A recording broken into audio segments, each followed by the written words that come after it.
За сайн уу ихчээ. Сайн уу. Танд өнөөдрийн мэндийг хүргэе. За баярлалаа. Хоёлаа ярилцах сэдвийнхаа өмнө эхлээд товчхон өөрийгөө танилцуулаад тэгээд цаашаа яриа үргэлжлүүлэе гэж бодож байна. Намайг Мөнх сайхан гэдэг Солонгос улсад 11 онд ирсэн. Одоо 13 жил амьдарч байгаа юм уу? Бол энд амьдарч байхдаа нөхөр гэр бүлээр амьдардаг. 15 онд охинтой болсон. Тэгэл одоо хүмүүс боддог. Монгол нэг хүртэл тэгэл амьдрал ажиллаад байгаа юм да. 13 жил болсон тийм үү ихчтэй энэ хугацаанд одоо 13 жил Монгол яваагүй гэсэн үг мөн үү? Тийм. Одоо энэ жил 13 жил болж байгаа л 12 жил Монгол яваагүй байж байгаа. Охиноороо 11 жилийн дараа виз авсан байхгүй юу? За. Жин гэдэг виз. Тэгээд найднуу Монгол явчихад ирсэн. Вау. Баяр хүргэе. 12 жилийн дараа Монгол явчихад ирсэн дээ. Тэр сэтгэл ямар байсан танд нэр Монгол явахад? Итгэхгүй байсан. Ер нь гэхдээ визтэй олно гэж юусоо бодож байгаагүй. Анх эхлэл угсаал харлан гэсэн визээр ирсэн. Тэгвэл хараар амьдарч ирсэн гэж байгаа нэг л өдөр явах таа гэж боддог байсан чинь яг явна гэлтгсэн ч итгэхгүйсэн. Айргүй байсан ч та. Тэгээд Монголд очиод онгоцноос буухтаа л за ирсэн юм байна гэж бодсон. Бүр ингээд нөхөр хүүхдтэйгээ гэр бүлээрээ явсан тийм. Тий, гэр бүлээрээ явчихад ирсэн. Аав ээж мэдтэй ингээд уулзчихвал 11 жилийн дараа нөгөө хүмүүст чинь тэгсэн ёо энэ манай охин охиныг хараагүй хүмүүс байгаа шүү дээ анх удаа харж байгаа. Тэгэл нөгөө манай охин тэгсэнтэй би Монгол хүн л гэдээсэн болохоос Монгол яг ямар байсан бэ гэдэг. Дээрээ хувьд бол тэгтээ тэр төрсөн нөхөр мэдчихэе. Манай нандад бол бүх юм яг юу гэсэн шин цаавал тийм тэгтэл төрсөн би Монгол хүн гэдгээрээ л өөрөө энэ ч та Монгол ийм гоё тийм гоё л гэдээсээ хөрхөө. Яг л бүр төсөөлөл нь боддоос гэж нандад явдаг тийм яг бүр шин ертөнцийн ийм байсан байл гэж хөрхөө яриад л байсан та. Хэр удаад нааш ирлээ буцаж ирлээ Монголоос? Сар болсон. Нэг сар амарч байгаа л. Тийм тэгээд мөгийн ихч 11 жил Солонгост амьдарч агаад тэгээд визтэй болоод явсан гэхээр зарим хүмүүс бүр ингээд яг үндэ төсөөлөлтгүй сонин зүйл шүү дээ. 11 жил хараар байж агаад тэгээд энэ талаараа та яриач юу яаж визтэй болов? Анх эхлээд ерөөс яг анх эхлээд за 22 оны 12 сард яригдчихсэн. Эсвэл ахгүй юу одоо ингээд нөгөө юу энд төрсөн тэгээд сургуульд орох. За тэр эхлээд сургуульд орох чаа гэдэг яриа болов. Ерөөс энэ төрсөн хүмүүс виз өгнө гинэ гэдгийгсэн. Тэнгүүт нь шууд тухайн үедээ нэг одоо нөгөө өмгөөлийн газар орчуулах хийдэг хүмүүс энэ нэлээд нэгдэх газраас тэгэл ер нь тэр талаар виз авч өгнө гэж ингээд шуум ороод ирэнгүүт хамгийн ихэнд ер нь л өгье гэж материал өгсөн. Тэрэн дээр эргэлзээд өгсөн. Материал өгөхдөө хаана өгсөн? Материал бүрдүүлж өгдөг нэг Монгол эмэгтэй төгсөн. Материал надад тэгээд тэрнээс зөвлөгөө авсан. Материалаа яг өгсөн ч юм биш. За энэ визтэй болоход одоо юу яах юм бэ? Танаа өгөхдөө манай өгт яг тэр 3 сард нь 1-р ангид орж таарсан. Тэгэхээр зэрэг 1-р ангид орж байгаа учраас танаа өгөхдөө виз өгөх юм боломж нь бүтцэн байна. Тийм учраас материал бүрдүүлж өгөө гэсэн. Тэгээд тэр зааварчилгааны дагуу бүх материалыг бүрдүүлж өгсөн. Тэр нь одоо яг юу байсан бэ гэхээр одоо манай охины энд төрсөн одоо эмнэлгээс энэ төрсөн өмнө гэсэн бичиг. Тэгээд бит хоёрын гэрэлтийн баталгаа. Тэгээд нөгөө одоо бүгдээрингийн ийм Монголоос гаргуулж авсан. Одоо гэрэлтийн баталгаа, иргэний эмнэлгийн ламлаа. Тэгээд бид гурван гадаад паспорт. Тэгээд төрсний гэрчлэгээ, охины төрсний гэрчлэгээ. Тэгээд одоо нэг иммиграшнээс нэг шаардлага материалуудыг бүгдийг хийж өгсөн л доо. Тэгээд цэцэрлэгт одоо энд хүмүүцсэн үнэн гэсэн бичиг. Тэгээд энд одоо байрны гэрээ ололтой нэг хүмүүс одоо амар өндрөөр бодоод идэв юм. Манайх бол тухайн үед одоо энд 3 саяын барьцаатай 400,000 байр гэрээ гэсэн. Тэгэхэд бол очилгүй гэдэг чи хүмүүс нөгөө заавал иммиграшнээс ингээд нөгөө апат авах хэрэгтэй шаардлага нь хангахгүй гэж магадгүй ингээд амар хэцүү өөртөө заах хэрэггүй юм биш. Ер нь бол баг саяын барьцаараас нь ч ер нь хамгийн гол нь нөгөө хүүхдийн одоо сургууль сурах одоо иммиграшнээс шалгаж ирэхэд нэг өөрөө мөрөө чухал юм болоо гэж бодсон. Гэхдээ тэгэл тэр хүмүүс бүрдүүлсэн байрны дээрээ за ийм юмнуудыг бүрдүүлээд өгсөн. Материал бүрдүүлэхэд очиход бол манайха яг энэ Макута өгөө гонжууд өгсөн. Гонжууд өгөөд очиход бол яг орчуулагч мөрчүүлагчийн хэрэг мэрэг бол байхгүй юм лээ. Өөрөө цуг яваа ямар хүн бэ гэдэгсэн гэсэн манай нөгөө тусалж байгаа бос хүмүүс маань нэг жоохон солонгос хэл мэдгүй маа гэж аль нь нөгөө ихнийх байсан болохоор жоохон тэгэл хэлсэн. Тэгэхээр хамгийн гол нь нөгөө бид нар ч охиноор авч байгаа болохоор охиныг наашилсууд гэдэг юм лээ. Тэгээд бид гурван материалуудыг одоо бүрдүүлж өгсөн бүх материалуудыг маань хараад иммиграшны эзэн шалгаж үзээд материал болжээ гэх тэнгүүт одоо мэдээж бид гурван зураг нөгөө тэгээд визний материал өгөхөд нэг хүний 80,000 гэсэн хаа. Тэгээд материалуудаа өгөөд тэгээд материал өгсөн цагаан утас өгд юм билээ. Шууд өгч байгаа юм тийм цагаан утсыг шууд тэр дор нөгөө материалыг шалгах явцад одоо жишээлбэл материал шалгаж байгаа хугацаанд одоо бид нар ямар нэгэн асуудлаар иммиграшн шалгах болол таарах юм бол тэр юу цагаан утас үзүүлээд одоо бид нар ингээд иммиграшн материал өгсөн шалгаж байгаа гэсэн бичиг юм билээ. Тэгээд иммиграшнээс юу одоо ингээд нөгөө хүмүүс очтол ингээд хүлээж авах гэсэн. Тэгээд нэг сар гаруй юм уу баг 2 сарын дараа юуны Макугийн иммиграшнээс шалгаж гэрт ирдэг юм билээ. За. Тэгээд нөндөө маргааш очноо гэдэг нэг ярьцдаг юм билээ. Тэр уулзчихж яриа. Тэрнээс шас гэнт мэд шууд ороод ирдэг юм билээ. Тэгээд эренгүүтээ одоо нөгөө ярилцлага одоо бид гурыг одоо нэг охноос авсан юм асуугаал юм төрснөө аав ээж нь одоо юу хийдгүү яадгүү гэж манай охин яг хөөхөн ярьсан л та. Тийм нөгөө энэ би төсөөлж байгаа үгээр аяг хөөхөн яриадсан. Визтэй болоод хамгийн түрүүнд яамаар юм гэсэн бичээжүүд гэр бүлээрээ аялдмаар байна. Нөгөө Монголын талаар төсөөлөх байсан болохоор цэцэрлэгийн хүмүүс манай найз нар дандаа ингээд гэр бүлээрээ чийж явсан гэдэг би ч тэгж байгааг болохоор би хамгийн нөгөө чийж явмаар байна гэсэн. Тэгээ хөөхөн юм яриадсан нөгөө иммиграшн ажилласан баг манай охиныг илдвэцээ. За чи тэгээд удахгүй виз аваад чийжүүд яваарай гэх тэгэл гараа явсан. Тэгээд нөгөө амар тим юм байх хэвээр гэж амар тим ерөөсөө тийм сандрахаар юмуд бол болоогүй. Иммиграшн ажиллаж ирэхэд бол боддгоос шал өөр. Тийм тэгэж нөгөө хүүхдийн өрөө мөрөө энэ төр шалгаалгүй юм болоогүй зүгээр суугаал ингээл ярилцаа за одоо хийцээ орж ирсэн өөрөө ямар ажил хийдгүү те. Ер нь солонгост яагаад ингээд удаа амьдрах гэдэг ч гэдэг юм уу те. Бидний нөгөө байнга сэтгхүү талаас л юм асуусан. Мэдээж мөнгө хураагаал энд ингээд орчин гоё болохоор хүүхдээ ингээд энэ төрсөн болохоор одоо энд нь ингээд амьдруулъя гэж бодож байгаа гэж ярилцлага нэг тиймэрхүү юм ярьсан хойдээ. Тэгээд одоо 7 сар мэдээж манайх 3 сард материал өгсөн. 3 сарын манай нэг 2-нд энд чинь сургууль мургуул эхэлдэг шүү дээ. Тэнгүүд нөгөө сургуулиасаа тодорхойлт авдаг учраас яг тэр үед нөгд юм билээ. Яа цэцэрлэгээс тодорхойлт аваад тэнд хүмүүс нь гэсэн үнэн гэсэн юм аваад тэгээд нөгөө бүртгүүлж байгаа сургуульднаа манай сургуульд энэ хүүхэд ингээд бүртгэдэг нэгдүгээр ангид орлоо гэсэн бичиг бас авдаг учраас ер нь 3 сар гэдэг материалыг өгдөг гэж ойлгох хэрэгтэй. Эцэгчүүд бол яг хүүхэд нь нэгдүгээр ангид ороод сургуульд орсон.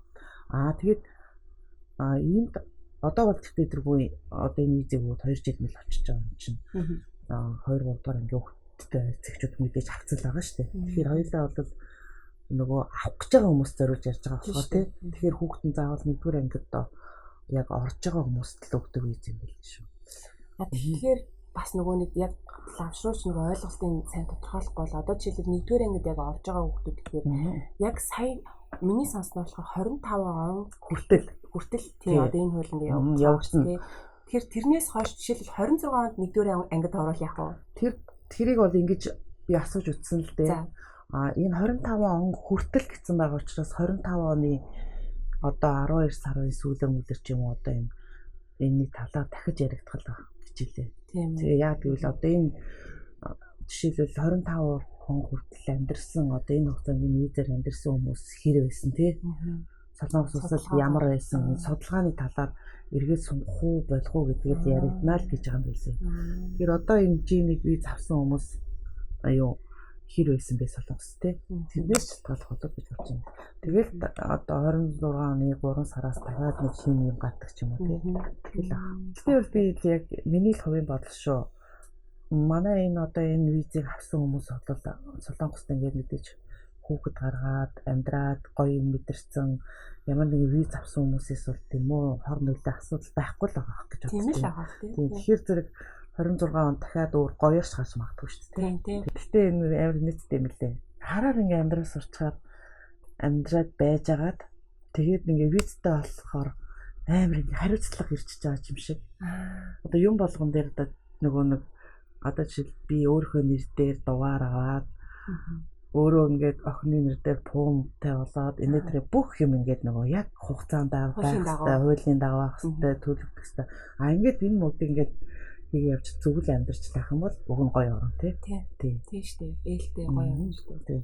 А энэ нөгөө бас давуу тал нь эцэгчүүд ажил хийх боломжтой. Тийм. Одоо гэрээний ажилчинтай адилхан. А одоо манай охин чинь D4 гэдэг визтэй. Тэр чинь D4-ийн дагалдан G1 гэдэг визтэй авч байгаа байхгүй юу? Аа тэгэхээр зэрэг за эхлээд авсны дараа одоо ингээл нөгөө юу яагаад нэр дээр утасч авч болохгүй, пункт хамрагдаж болохгүй гэл ингээл өөртөө нөгөө асуудлуудаас ойлгохгүйсэн болохоор тэмдэг асуудал байсан. Тэгтэл чинь нөгөө гэрээний ажил хийгээд ингээд одоо үйлдвэрт бүртгүүлээд ингээд цалин мөнгө 3 сар аваад дэш аваад ирэх юм бол пункт хамрагдаж болно. Тэгээ минут чинь нэгдэд эхэлж байгаа байхгүй юу? Тэрс ажил төрөл хийхгүй ингээд байгаад ах юм бол мэдээч пункт бүх юм өөрчлөхгүй шүү дээ. Тэгэхээр D4 виз ер нь хугацаа нь хэр байдیں۔ Энэ D4 гэдэг виз маань одоо энэ хүүхэд 19 нас хүртэл сургуулаа төгсдөл нь. Тэгээд ингээ оюутан болох юм бол дагалдан мэдээж эцэг гэж байхгүй шүү дээ. Мэдээж оюутан болоод D8 болно. Тэгээд тэрийг өөрөө сонгох юм билээ. D8 болох уу эсвэл өөрөө эндээ нөгөө мэдээж сурж мураад явах юм бол D8 болоод цаашаа явна. Тийм боломжтой. Эндээс бас нөгөө Америк руу ч юм өөр орн руу бас сурах юм. Эндээсээ шууд мөнх бас боломжтой тийм. Та нарт эндээс өөр орн руу явах бас боломжтой л да. Өөр оронд очиж амьдрах виз өгөх. Заавал Монгол явахгүйгээр. Одоо эндээс нөгөө нэг визгүйгээр явдаг орнууд руу бас л шууд яваад ирнэ. Ямар сандаа энэ жил бидний бас нэг гоё юу нь болохоор одоо бас 10 хэдэн жилийн дараа дөрвөлээ гэр бүлээрээ Филиппин яваад ирсэн. Тийм. Эндээс болохоор визгүй байт юм лээ. За. Тийм. Тэгээд Монголоос ч хүүгээ аваад эндээс Филиппин яваад оноо Филиппинд гарах гэж ирсэн. А тийм хүүн яах юм тэгэхээр чинь та гурав визтэй болчих. Бид гурав визтэй олчингууд эхлээд бол манай хүү бол угаасаа аялаар л орж ирсэн. За дагалдан энэ байхгүй. Тэгээд нөгөө тэрнээс дагалдан гэж байхгүй юм байна. Яагаад гэвэл бид тэр чинь зүгээр энэ D4 гэдэг виз чинь манай охинд өгж байгаа сурах виз учраас асраа халамжлагч нарт нь виз олгоно. Гэхдээ яг нөгөө аялын визэнд бол манай хүүхэн материал бол өгөл гаргах юм байлээ. Тэгээд сайн нэг нөгөө юу гараад одоо жишээлбэл энд жилээс дэш визтэй хүмүүсийн гэр нь нөгөө мөлт гарнаа гэдгсэн тэгээд өгөх гэсэн чинь манай виз ч одоо сунгаал нэг жил юм чинь. Тэгэл нөгөө материал өгөхгүй л итгэжэл гэсээ тотгошоо олчиход байгаа байхгүй юу. Тэгэхээр зөв боломжгүй юм билээ. Тэгэл нэлийн виз гаргах юм байна. Иммиграшн дээр очиход ер нь бол жоохон ойлголцдог байхад л өөрөө материал аваад очих хэрэгтэй. Ер нь заавал одоо тэгтээ нэг бүрдүүлэх материалууд нэр нь жоохон ойлгомжтой байгаа шүү дээ. Тэгээд энийгээ сайн судлаад аваад очиход орчуулагчийн хэрэг байхгүй. Яагаад гэвэл та нарын өөрсдөө чинь боломжууд нь бүгд байгаа учраас ямар ч айх майх юм байхгүй яна бид нар мэдэхгүй байх гэсэн юм ерөөс байхгүй. Угаасаа тэр иммиграшн дээр чи бидний бүртгэл угаасаа байж идэг бах тий. Гарч ирлаа энэ ингээд бүх мэдээл бүх юм. Тэгээд ерөөсөө гарч байгаа мөнгө төгрөг гэхээр одоо нөгөө торгуулаа төлнө шүү дээ. Хараар амьдсан торгуул. Нөгөө олон жил амьдсан байсан болохоор хамгийн дээдлийн төвч байгаа юм чинь 30 саяын юу 30%. 30 сая 30 ванаар өстэй тий. Тэгээд манайх чинь 9 сая нэг хүн 18 сая төлсөн. Гэтэ бас яах вэ тий 18 жилийн виз штэ. Одоо нөгөө охиноо тэр 19 нас хүртэл юм чинь. Тийм тий. Тэгээд 18 сая вон төлөөд тэгээд нэг удаас төлчихнө. Тэгээд дараа жилийн дахиад сонгуулахад жоохон төгшөлттэй очсон. Яана одоо ингээл хүн итгэж өгөхгүй байгаа юм чинь. Жилийн дараа нөгөө виз сонгох болов яах вэ гэж айцтай очсон. Сунгалтын мөнгөд нэг хүний 60,000 вон илүү. За. Тэгж авдаг 180,000 вон төлөөл. Тэгэхэд очиход нэг жоохон За ямар ч гэсэн дахиад судлан 5 хоног. Ер нь дуутахаар ирмэр гэж бичиг баримт авцсан. За. Тэгэл одоо яагаад дуутахгүй байна гэсэн төвшөлттэйсэн. Тэгээд нэг 7 хоногийн дараа сонгоод өгсөн. Тэгээд авцсан. Энэ жил дахиад визээ сонгуулсан чинь очисон чинь бүр тэгэж хонж моноочгүй. Очоод шууд нэг 180 мянга тушаагаал тэгэл алтан жилийн сонголт хийгээл аваад өгсөн. Жил болгон сонгуулна. Тэгэхээр ингэж ойлгож болох даалдан 2 хүний визэн жил болгон сонгоод манайг болохоор 3 юм уу? Жил болгон сонгоо. За. Ерөнхийдөө очиж баг бүртгүүлж байгаа юм байна шүү дээ. Ингээл ямар ч асуудалгүй байгаа шүү гэдгийг бүртгүүлээд. Энэ завсраар одоо ямар нэгэн хууль зөрчил гарвал яг бол одоо согтуугаар жолоо барих юм тэрийг та асууж үзсэн үү? Мэдээж юу юм бэ шүү дээ. Одоо солонгос улсууд согтуугаар жолоо молоо барих юм бол тэр ухаан торгуур төлбөр ер нь бол ийм байдаг шүү дээ. Одоо торгуур төлбөр чинь 5 саяас дээш үлээ 2 саяас тухайн дэх үед бол 2 саяас одоо 5 саяас болсон гэдэг. 5 саяас дээш гарсан бол угаасаа нөгөө ямар ч визтэй байсан. Нөгөө нэг галавдан буцаах. Шууд буцаах. Тийм болохоор яг тэрэн дээр өөртөө бас анхаарч яах хэрэгтэй. Тэгэл одоо эн чинь жолооны үнэлэх авах бүх юмуд нэгтчихэж байгаа шүү дээ. Тийм жолооны шалгалтаа өгвөл жолооны үнэлэх авах юм ер нь өөртөө л хянамгаа авах. Тэгэхээр энэ хянамгаа гэдэг дээрийг асуумар санагдаад байгаа байхгүй юу? Жил амьдэрсэн. Өмнө нь бичиг баримтгүй амьдрах одоо ингээд бичиг баримттай амьдрах хоёрыг та бүр хоёулынгийн үзчихэж байгаа. Азтай тохиол энэ дээр ч одоо тэгэл бид нар ч одоо хараар амьдрахын зовлон үүсчихэж байгаа шүү дээ. За. Одоо ингээд хараар амьдрах ч гэсэн шүү дээ. Гадуур ингээд нэг чамхан шиг яриад явчих чадахгүй тий. Яна ийм хийж гэдэг юм. Тэр чинь ийм юмгүй болчихж байгаа юм чи мэдээж энэ байдлаа өстө нэг юу нөгөө өөртөө өгсөн боломжийг байхгүй болгочихгүй юмсан гээл. Аль болох бүх нөгөө юмнуудыг нь сайхан зөв зохистой хэрэглээд ингээд одоо жишээлбэл өөрөөсөө шалтгааллах юмнууд тэр тийм бүгдээр нь анхаарал нэгцтэйгээ сайхан амьдарч авчил гэж бодвол. Өмнө нь бол тэр үйл миний нэр дээр ямар утас гарах ш тий. Гэтэл ер нь бүхэн дээр хүн гуугаал инээ тэрэ гэдэг үсэн шүү дээ. Одоо бид нар ч өөрийнхөө нэр дээр машин ч унж чадахгүй. Гэтэ одоо хүнд ингээд нэр дээрээ машин бариулдаг ч хүн ч гэж хэцүү шүү дээ. Тэгэл энэ мэлгонд чинь юу яаж байгаа юм чинь. Яна багш минь виз тавсан бол баярлж явъя гэж. Тий. Тэгтээ дээрэс нь яасан гэхээр визтэй хүмүүсийн бас нэг зовлон ойлгосон. Зовлон байгаа ч нэг ингээд өөртөө визгүй байхдаа ингээд жишээлбэл хүмүүний гуугаад читгэж өчөж ингээд өчөж гэлдэг байсан шүү дээ. Тэнгүү чи эргүүлээд өөр дээр тийм асуудал ирнэ шүү дээ. Жишээлбэл нэр дээрээ машин аваад өчөөч гэл мэдээж. Тэгтэл чин би өөрөө харах байсан тий. Яна энэ асуудал хэцүү шүү дээ гэж бодож байгаа. Тэгтэл чи энэ хүнд ингээд нэр дээр нь одоо ингээд машин зэрэг аваад өчтдөг. Энэ хүн чи хариуцлага алдчихвал миний виз яана гэл ингээд айгүй хэцүү л болдго юм билээ л дээ. Араа нэгдүү тэгэл өгдөгсэн. Чи визтэй ээжэж гэл тэгэхээр таас нэр мэдхгүй л энэ даа. Виз таах хэцүү шүү дээ гэл гэдэг байсан. Бас тэр тал дээр бас хэцүү юм билээ. Тэгээ бодож исэн. Виз байхдаа ингээд нөгөө хүмүүс бас ингээд хит хиймэг ингээд гууж мгээд бас төв hodж исэн юм байна да. Энэ үнд ч бас хэцүү л юм байна да гэдгийг бас ойлгосон. Нөгөө энэ нэг өмнө нь тийм л байсан байж гээл хүн бодчих болоо. За энэ хүн тусалцгаар миний амьдрал яах вэ? Энэ хүн чинь бас яг тэр хариуцлагыг ойлгох болоо гэх ийм асуудал гарч ирсэн. Тийм. Нэг найз ингээд гуйдаг тэгэл нөгөөдхөө нэр дээр машин аваад өчтдөг юмыг яаж хэлэх вэ? Нэг аваар усл гаргаад энэ төр гээл бүү юм болоо. Тэгэл нөгөө визний асуудал яригдчих эхлэв шүү. Тэгэл нөгөө жилийн дотор мэдээж асуудалгүй амьдрсан бол иммиграшн сонгож өгч байгаа шүү. Жилийн дараа сонгуулах гээд очихдоо бас сургуулийн тодорхойлт одоо тэр сургуульд амьдардаг үнэн гэсэн тодорхойлт. Тэгээд нөгөө хоргон дээрээс энэ хороонд амьдардаг гэсэн. Тэгээд бас нэр байрны гэрээ энэ гурав авчирчдаг. Ер нь бол бичиг баримт нь бол нэг тийм хэцүү зүйл биш л юм байна. Ер нь бол амар төвөгтэй асуудал биш. Тийм. Тэгэл тэр материалуудыг бүрдүүлээд очичиход ер нь тэгэл хамгийн гол нь бүх юм нь үнэн байх юм бол тэгэл ямар ч асуудал байхгүй. Тийм статус аягүй хүчтэй орно шүү дээ. Бичиг баримтгүй байсан үедээ одоо жишээл хүүхэд өгдөл ханиад ирлээ. Та яг тэр ялгааг гоё ярьж өгч та өмнө нь хідээр үзүүлжсэн чи одоо ер нь хід бас юм уу? Өмнө нь мандаа ч одоо жоохон ханиад төрөл энэ төр гээл тэгэхэд болоод эмнэлэгт үзүүлээд 30 эдэм тийм үү. Ийм аваад 10 эдэм гэл ингээд нэг 50 эдэм үү 60 мянган вон төлдөг байсан. Тэгсэн чинь одоо энэ амар эмнэлэгт үзүүлж байгаараа тэр айгүй хөөрхөө. 6000. Оо тийм үү. Ийм нь 3000. Нийлээл баг 100000 хүрэхтэй гүтэй. Тэнгүү чи бүр яг инээд төрөл явж байгаа. Тэгээ одоо ингээл хүүхэд харах багт чинь ханаа төрөл ингээл амар хүндрэхэр чинь нэмлэг твтүүл гэхээр амар дэлбэр гарчих гайл. Нэмлэг твтүүлгүй гэхээр охиноо өрөвдөөл яа дэ гэдэг юм асуудал байдаг үстэй. Тийм шүү дээ. Энэ өнгөл дукаан тусаад. За. Тэгсэн чи амар баатарлаг энэ ч за одоо дукаандсан байна. Хөвтгөө гэлж хөвтий. Шот.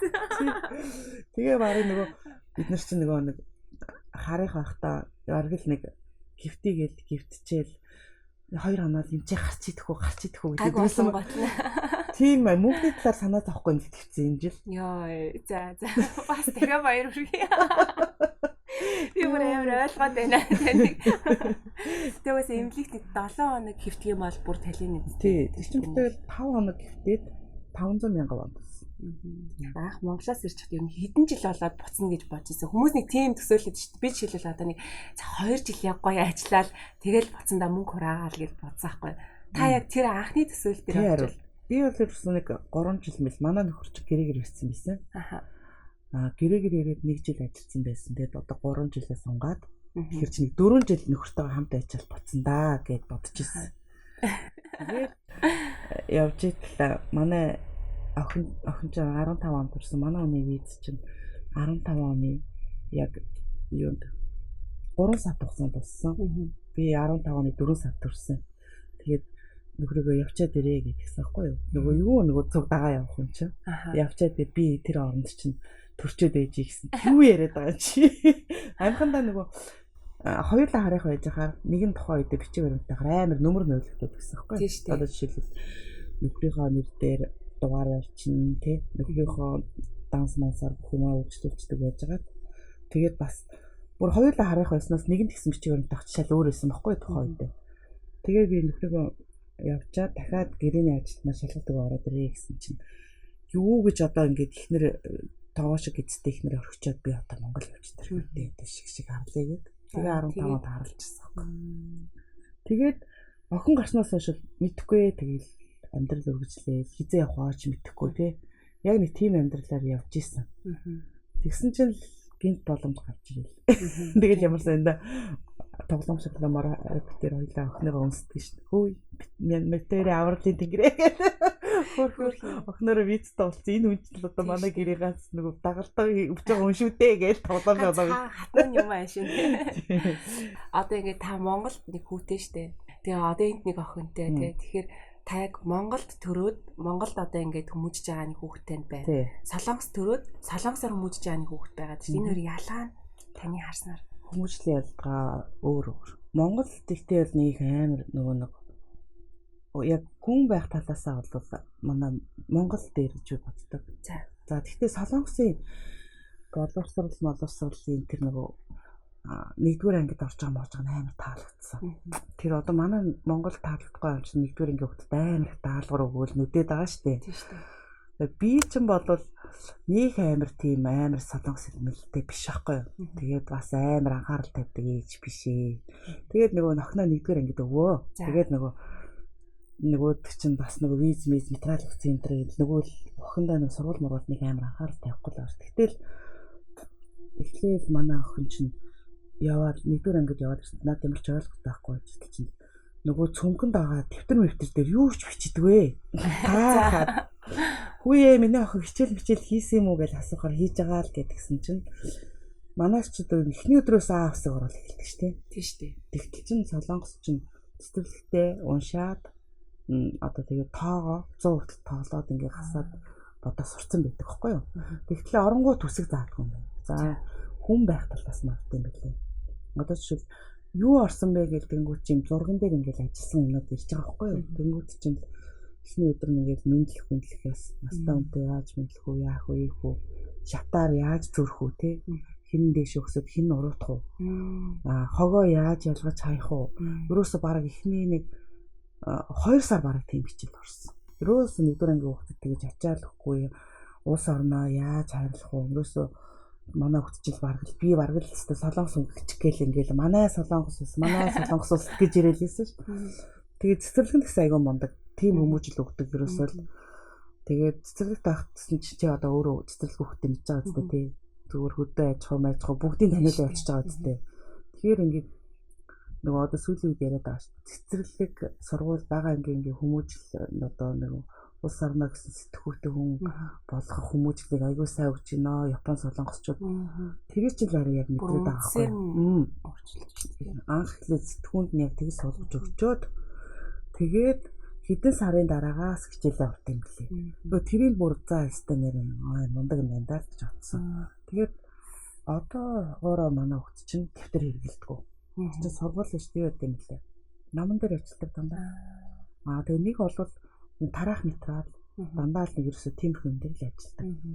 Тэгээд за нөгөө манай хөгт чинь яана энэ одоо яг сурж идэг байгаа гэхээр зэрэг гайг толгоонд юм байгаад байгаа байхгүй юу. Тэгэхээр зэрэг тийм нэг урсгалаараа ингээд юу яагаад гэдэм лээ. Тэр даалгавар энэ төр хийхгүй юу? Одоо ээжээ энийг яах вэ? Ямар ч даалгавар маалгавар хийхгүй. Гэхдээ яг нөгөө баталгаажуулж мундаг ээжүүд болохоор нөгөө нэг эртний нийлүү цагаар ингээ багш магш аваад нөгөө сургууль дээр орсон хичээлийг нь баталгаажуулж яана гэхээс ш. Яг сургууль өнөөдөр энийг хий гэсэн даалгавар байхгүй. Тэгээд нөгөө ингэдэм байлээ. Гадаад хүүхдүүд дээрэс нь одоо нэг аав ээж нь ажил төрөл хийхээр хүүхдийг өнөөдөр харах хөнгөө мөнгө одоо боломжгүй ийм айлын хүүхдүүдийг центоо гэдэг одоо нэг юм усаас өнгөө одоо хичээлийн тарангууд ирж аваад байлгадаг юм газар гэдэг. Тэр нь би охиноо одоо манай монголоор бол өдөр хөнжүүлэх шиг. Гэхдээ усаас 100 хөрөнгө оруулалттай тийм газар нөхцсөн байхгүй юу. Тэгэнгүүт центоо дээр нь сургуультай ингээ холбоотой. Энэ хүүхд өнөөдөр 2 дугаар анги бол 1 дугаар ангид ямар хичээл орж ин тий. Тэрийг нь өдөр болгон тэнд нь баталгаажуулаад даалгавар нийлгээд хоол ундаа өгөөд бас хөөрхөн хооронд нь хөгжөөд тоглоом тоглоод ингээ зөв зөвхөстэй өнгөрөөчдөг. Одоо манай хүүхд чинь өглөө 9 цагт хичээлдээ очиод өдөр тэр центон ирж аваад машин тэнгүүд 3 цагаас нэг англи хэлэнд явдээ. Тэгээд тэнгүүд 1 цаг англи хэлэнд явгод буцаад нөгөө центон очиод машин тавьчихна. Таны ерөөсөө шаардлага. Надын шаардлага байхгүй. Солонгосын нэг гоё юм тийм байхгүй. Би одоо манай Монгол тэр бүгдрэл болоогоо интервью яваад байгаа чинь эцэг эхчүүд хүүхдээ хөргөж өгнө. Тэгээд дээрээс нь дахиад нэг юм сургана. Бүгдөөрэнд нь өөртөө ингээд машин унаад ингээд яваад хор бүгдрэл болоод байгаа юм шиг шүү дээ. Чи энд болохоор бүх сургалтууд нь өөртөө машинтай. Бүгд. Тэгэл манай охин чинь орой 6:10 орчирдаг. Ажилтан юм шиг л. Өглөөнөөс хойш ингээд ерөөсөө за. Тэгэхээр чинь ажил их айгу боломжтой байгаа зү. Яана нөгөө хүүхдээ өдөр аавна яана нэг юм байхгүй. Тэгээд центоо чи ямар ч төлбөр байхгүй. Тэгээд одоо нэгсэндээ би одоо нөгөө нэг айгу хэлний бэрхшээлээс болоод хүүхдтэй хичээл мичээл зааж өгөхгүй мөтөхгүй байгаа чинь. Тэнд баталгаажуулаад ингээд дахиад заагаад өгч байгаа. Аав ээжийн үүргийг л баг хөгжлөөд өгч байгаа байхгүй юу? Солонгос дахь боловсролын одоо ялгаа нь бол ийм юм байна. Тэгсэн чинь Монгол дахь хүн байна. Монгол дахь хүн маань өстэй нөгөө тэгтэл яг тэр боловсрал энэ төр дааварсуу нарийн оролцож чадаагүй өөртөө яа гэвэл уулзтаж чадахгүй уцаар ярина гэдэг чинь айгүй тийм юу асуудал. Нөгөө хүүхэд маань гүт дөрөгөж надад таниулж чаддгүй юм билээ шүү дээ. Ер нь бол тэгээд мэднэ ингээд очихдоо 18 онд нэг хүн маань нэг үдсэн. Тэгээд нэг сар болоод явсан. Тэгэхэд бол ерөөсөө яг гүцэд бүр ойлгож амжаагүй нэг сар чин дороо өнгөрцөн. Нэг эхлүүлгээд байгаа юм шиг үгүй юм шиг танихгүй айлын хөвгт ирсэн юм шиг тий. Ямар хөвгттэй хайрцаг байгаа нэг нь хөөрхий ээжээгээл амар санц эрхлэхээр нэг нөгөө нандаа чинь жоохон байсан ээжигээ харамлаад тэгэл иймэрхүү байж байгаа л миний өчөд яг ямар төвшин ямар байгааг энэ ч мэдэхгүй байж байгаа юм байна. Энэ өнгөрсөн 101 сарын хугацаанд яг гэр бүлээр дөрүүлээ байж үзэж байгаа. Гэтэ нөгөө хүү маань ингээд дөнгөж 3-тай ахт нөхөө явсан болохоор нэг жоохон тийм өөндч юм уу тий. Айцтай ч гэсэн юм уу тий. Миний хүмүүс одоо намайг хэр хайрлах болж гэдэг юм уу тий. Энэ мэдээж л өөрийн төрсөн хөхт юм чи хөөрхөн ингээл яг харьцах гайл ингэхээр нэг ойлголцохгүй энэ төр байсараад нэг сар тэгсгээл ирсэн. Тэгээ энэ өвөл Филиппин явахдаа аягүй хөөрхөн болоод ярьцаж мэрэлцээ. Одоо бол өмнөх хуцаар ярьжсэн одоо ярьж байгаа хоёр чаад өөр арай дотно болоод ирсэн. Гэтэ тэр хүүхдүүд айд нөгөө нэг ингээл орхиол явцдаг болохоор тийм амар бие давцсан хөрхөн. Чаад хүүхдүүд. Гэтэ нандаг бол тийм ингээл ээж аавын югаар ихлүүлээ л аваад болохоор. Би тийм амар хэрсэн хүүхдэл болсон гэдэг юм лээ. Нэг нэгсэн жил амар том болсон. Тэгээ нэг эцгэд залуу болсон. Одоо тэгэл Гэтэ хөөрхөд хүүхдэл юм болохоор аав ээжтэй хэлэх гээл. Тэгээ яаж хэлэхээ мэдэхгүй л тийм л нэг 3 хүн байж байгаа л ирсэн шүү дээ. Бидний гэсэн том боцсон хүүхдээ яаж хэлүүлэх юм? Энэ хүүхд чинь яг юу сонирхдаг, яадгийн бүх талаас нь юу ч мэдэхгүй байна. Ер нь бол гэтээ хүүхдээ орхио явах бол тэрэн дээр л хандсмаар гэл. Хүүхд ахт нь одоо яг юу сонирхдаг байсан, яадаг байсан. Зүгээр л эндээс л миний хүү юу өмсмөр байна, юу идэж уумаар байна гэж мөнгөөр л хангаж байсан болохоос яг тэр хүүхдтэй яг дотроо юу бодож явдаг, ямар тэр тал дээр юусоо мэдэхгүй юм л. Хаягдцал байт юм лээ. Тэгж л байна. Мандагийн хувьд болохоор энд чинь яг нөгөө хайраар дутаг өрсөн болохоор дураараа. Тэнд чинь хайраар дутцсан байгаа шүү дээ. Тийм л. Тэрэн дээр л энэ нөгөө солонгос ингээл амьдэрч байгаа. Нэг хүүхдээ бас тэнд орчих гэсэн ийм хэцүү л байт юм байна л гэдэг. Нэг том харамсаж авдаг зүйл ялцчихгүй юм тийм. Тий. Хичнээн уцсны замаас юм хөгжсөн гэж ярьж байгаа гэсэндээ тэр бол мэдээж тэр хүүхд чинь гэсэн жоохон гэсэндээ юм уугаар жишээлбэл аав ээжтэй ингээд энийг хэлжүүл гомдчих болов түүх яг нарийн ширээ ярьдгүй юм бэл. Тийм л. Яг сайн найз нь байх боломжгүй холоос бол тийм. Хүүгийн тэгэхээр тэнд хин хардаг байсан гэсэн үг юм. Хүү бол тэгтээ мундаг манай дүүдэр байдаг гэсэн. Эмээ өвдөр харж байгаа их хүүхд болчиход өвчтө дүүдэрээ болгосон. Гэтэ манай дүү бол миний хүүхэдтэй мундаг болгосон билээ.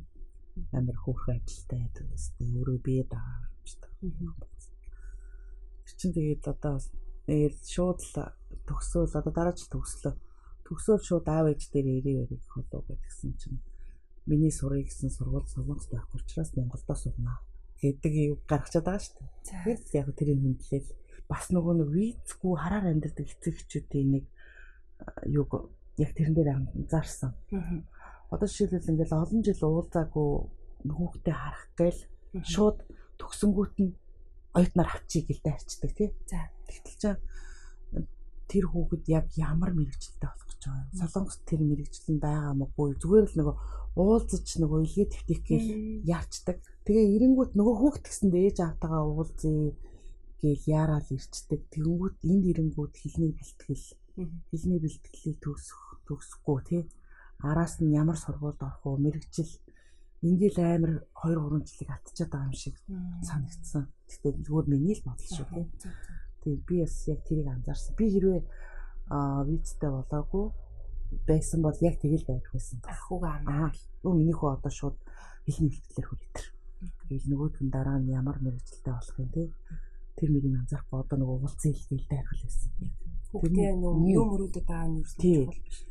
Тэгээ яг тэгтэл нөгөө нэг солонгос тэр сургуулийг төгсөөд очихоор Монголд тэр мэрэгчлэрээ ажиллах боломж байгаа юм уугүй юу? Солонгос төгссөн хүмүүс тэр мэрэгчлэрээ солонгостой ажиллах боломж байна уугүй юу? Энд дээр мэдээж анхаарах хэрэгтэй юм санагдсан. Хүүхдүүдийн хувьд бол тийм ялцчихгүй юм тийм. Тэгээд солонгост та одоо янз бүрийн л ажил хийж үзсэн байл гэсэн шүү дээ. Тэг хамгийн анхны ажлаа санаж байна уу? Санахгүй яа. Бүр амар тод санаж байгаа. Тэрийг бүр дандаа ярьж инээд. За. Анх би чинь 7 сарын 11-нд ирчихлээ шүү. Яа, бүр наадмын өдөр. Тэгээд ирээд 7 сарын 20-нд одоо энд манай охид ч усан госны өдөр аюух хэдэж шүү. За. Тэгээ манай нөхөр чинь тийм тухайд гэрээний ажил чинь нөгөө гаранд саасаа идэг гэсэн юм байна. Тэгээд тухайд чинь эмэгтэйчүүд ирээл нэг бол будгийн ажил, нэг бол усан госны цэвэрлэгийн дээр ордог гэсэн. Тэгээд манай хүнд хамгийн ойрхон байгаа нөгөө цэвэрлэгээ. Нөгөө яг тэдний хийсэн ажлын араас цэвэрлээд явдаг ажил. Тэгээд тэрэн дээр намайг нэг хичгээ гойж орууллаа. Тэгээ би чинь нөгөө ямар ч мэдлэг манай хүн ч надад нэг хэлсэнгүй. Джинс өмдтэй. Цэвэрлэгээ их гэх. Тэгээ яваад ицсэн. PC бүү өгж байгаа байхгүй юу? Одоо тэрийг нэг хүмүүс одоо мэдчихэл авах тий. Бүр ямар ч агаас мэдэрдэггүй тийм үү. Отгошоо мэдээ чороо ордгоо тийм гуцаа том материал тий. Тэрийг чи нөгөө джинс өмдөн дээр өмсчихөр ямар амар халуун мэдж байгаа тий. Йоо. Тэгээд дээрэс нь нөгөө маск зааск тий. Нөгөө ажлын нөгөө аюулгүй байдлын бүх юм зүгөө төгцсөн. За эхлээл гараад нэг цаг бол тэслээ. За цагаас дээшээ бүр ингээл бүтэж өгч гээл. Үгүй би чадахгүй нэ гээл нөгөө байнда ингээл контейнерт нь ороод нөгөө иконтой өрөөнд нь ороод хамраад тэг нөгөө нэг монгол хүнийгтэй зовоолсон. Тэгэл сүүл рүү би юм чадхаа боллоо би боллоо гэд. Тэгээд нөхөрлөгөө яриад дуудаад тэгсэн манай хүн ирсэн одоо л би мод тушээ зогсож исэн гэх. Бүр нөгөө халуунд нь тасахгүй. Тэгээд тэр амар гоцыг өмсч хөрчин. Би бүр амьсгалж чадахгүйсэн байхгүй. Тэгээд бүр мод тушээ зогсож. Би анх тэгээд нөгөө амар халуунд ирчээд гэрээсээ гарч иддгүйсэн. Хаалт гэл. Тэгээд 9 сард ажилд ороод дахиад нөхрийнхөө өдөрт ажилд ороод тэгээд нэг 9 сард арай нэг гайг болсон маа штэ. Тэгээ овоо хөөрхөн хийжсэн чинь 10 сард цалин дээр хөлөгтүүлээд. Тэгээд бүр эхний жил нэг сонир байсан. Бошигол Монгол руу явчмаар нэгдэл. Төсөөлснөөс шал өөр. Тэгээд бид нар чинь шууд хот руу нэггүй хөдөө ирж хэрж чинь. Энэ гой мой байхгүй юм чинь. Тэгэл нэг ёо ихтэй нэг юунд нь дурлдаг байна л гэж бодогдчихсэн. Тэгээд хөлөгтүүлээд цалингүй авч чадахгүй байж байгаа. Өглөө кимчиний өдөрт ажилд ороод ёо яг л зөксөө зайгуу гэгээ. Байцаа ирээд тавьчаалаа. Ёо тэгээд хоо юм тааж баг байсан. 60,000. Өдөр чинь тэгэл гэгээ шиг ажиллаж 60,000 оноо. Хоёр өдөр ажиллаад нэг өдөр намарч юмраад ажил хийчихний нэг жил болцтой гурилцаа. Тэрэн дээр би ингэж боддог байхгүй. Одоо ингэж Монголоос ирж байгаа хүмүүс юу яадаг. Зөвлөхөд бол ихлээл сэтгэл зүгээ засахаар л юм гэж байдаг. Ямар ч ажлыг хүнд хэцүүгээл хараад яв. Тэгэл бүгд хэцүү. Тэрний оронд яаж хийвэл амархан гоёор өдрийг өнгөрөх вэ гэдгээл би харин одоо манай гэх мэт дээрэл ингээл ажил гаргаж өгнө штэ. Тэгэл орой зүгээр нэг бөөл нурнаас юм ирдэг байхгүй. Тэгэхээр би төсөөлөөс шаал өөр байсан гээл. Та нарын наадах юм л ойлгож байна. Сэтгүүгээ зас энэ ажлаа одоо яаж гарах вэ? Яаж амархнаар гарах вэ гэдэг сэтгүүгээл зас. Тэгэхгүй бол тэгэл өдөр явахгүй штэ гэлдэг. Тэрийг угаасаа яаж ойлгосон бэ гэхээр тэгээд нэг жил нэг хэмжээ мэмчигээл өнгөрч байгаа. Тэнгүүтээ дараа жилээс нь будгийн үйлдэлд ажилд орсон. Тэгэл нөгөө амар олон монгол хүүхдтэй нэг дор ажиллаад. Тэгэл нөгөө өдөржин гоё юм яриад инээж өхрөөлөнгүүт чи. Ажлын нөгөө хүнд мөндийг мэдэхгүй өнгөрдөг. Өдөр. Тэгэл за энэ нэс юм биш дээ. Тэгэл нөгөө өөрөө сэтгүүгээ засахгүй өглөө нөгөө нэг яана өнөөдрийг яаж өнгөрөөнө гээл орох юм бол ямар ч ажил хэцүү юм байна гэдгийг л ойлгосон. Ажилдаа дурлаж ажиллахаар айгүй хурдан цаг яваад тий. Тэгэл заасан юу гэдгийг дорн гэлцүүлчихъя гээл тэгэл нөгөө цуг ажиллаж байгаа хүмүүстэйгээ тэгсэндээ амар гоё юм байх юм бол тэгэл ямар ч ажил гарав. Бас мөөгийнч маань дэлгүүр ажиллаулдаг шүү дээ тий. Варэ дэлгүүр ажиллаулдаг. Энэ талаараа яриач та. Би ч амар үнэтэй харих байж ижил Солонгост нөгөө бизнес хийчихсэн гээл бодоол. Тэгэл 19 онд юм да. Манай нэг дөө мутаа нэглээд онлайн шоп ажилладаг юм байл хэлээ тийм нэг ярьжсэн аа. Тэгээд эхлээд болохоор нөгөө одоо нэг Алтаа модоо Чарльз гэдэг энэ зөвхөн готол мотл авчирч зараад үтсэн. Тэгсэн чинь аюу хөөрхөн хүмүүс амар хөөрхөн аваад энэ төр гэсэн. Тэнгүүд нөгөө нэг байр төрөсөж байгаа шүү дээ. Тэгвэл бараг дэлгүүр шиг юм дотор тавьчихж байгаа.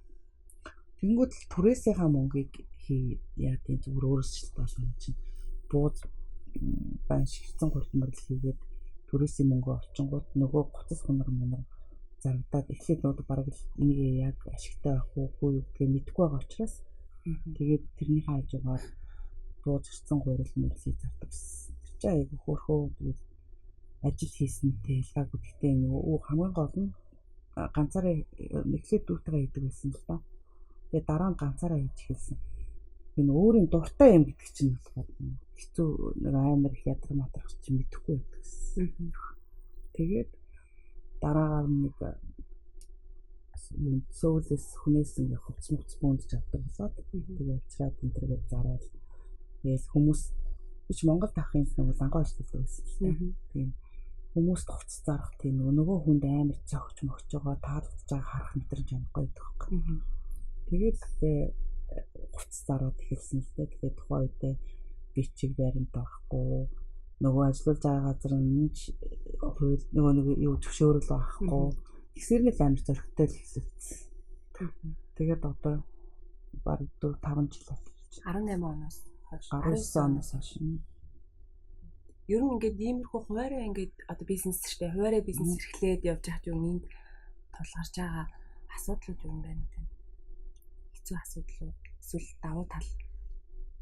Тэгтээ нэг амар нэг бол би айгүй гоё тийм өөрийгөө нэг тултал нь айгүй хүчил хийхгүй байгаа гэж магадгүй. Гэтэ манай юм чинь болохоор нөө жижигхэн хот болохоор одоо тэгээд нөгөө бараагаа авах гэж сөүл явна хол шүү дээ тийм. Тэгэхээр тэр нь аюу төгтөөс надад.